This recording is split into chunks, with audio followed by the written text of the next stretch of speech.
দেখুন, আমরা সবাই গুনাহগার, এর কোনো ব্যতিক্রম নেই। আমরা সবাই পাপ করি। হয় আমরা সরাসরি পাপ করি, মানে আল্লাহ যা চান না সেটা আমরা করি, যা দেখা উচিত না সেটা আমরা দেখি।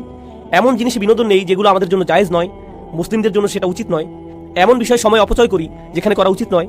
কখনো কখনো প্রশ্নবিদ্ধ উপায়ে অর্থ উপার্জন করি। মুসলিমরা আমরা এমন সব ব্যবসায় জড়িত হয়ে যাই, এমন সব লেনদেন করি যেগুলো সম্পর্কে জানি যে সেটা প্রশ্নবিদ্ধ, তবু আমরা সেগুলো করতেই থাকি এই যুক্তিতে যে দেশের অর্থনৈতিক অবস্থা খারাপ।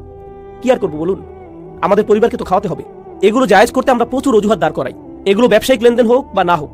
এছাড়া শুধু তাই নয়, আমরা অনেক সময় আমাদের পরিবারের সাথে অন্যায় আচরণ করি। আমাদের স্ত্রী, আমাদের সন্তান, আমাদের ভাই, আমাদের কাজিনদের সাথে আমরা দ্বন্দ্বে জড়িয়ে পড়ি। উত্তরাধিকার নিয়ে অন্যায়ভাবে ঝগড়া শুরু করে দেই। কত ধরনের অন্যায় কাজই তো আমরা করি। আর আমাদের দৈনন্দিন জীবনেও আমরা সহজেই রেগে যাই, মুখের ভাষার নিয়ন্ত্রণ হারিয়ে ফেলি, বাজে শব্দ ব্যবহার করি, একে অন্যের গীবত গাই, আমরা মিথ্যা বলি, ছোটখাটো মিথ্যাকে গুরুত্বপূর্ণ মনে করি না, তাই না? আপনার বস ফোন দিয়েছে, আপনি ঘর থেকে বেরই হননি, কিন্তু আপনি বললেন আমি একদম অফিসের কাছেই। না, আপনি তো অফিসের কাছে নন, আপনি 10 মাইল দূরে। কিন্তু বসকে একটু মিথ্যা তো বলতেই হবে, তাই না? আমরা এসবকে তেমন কিছু মনে করি না। তাই কেউ যদি বসে বসে নিজের যত পাপ আছে সব নিয়ে চিন্তা করে, অন্তত যেগুলো মনে পড়ে সেগুলো নিয়ে।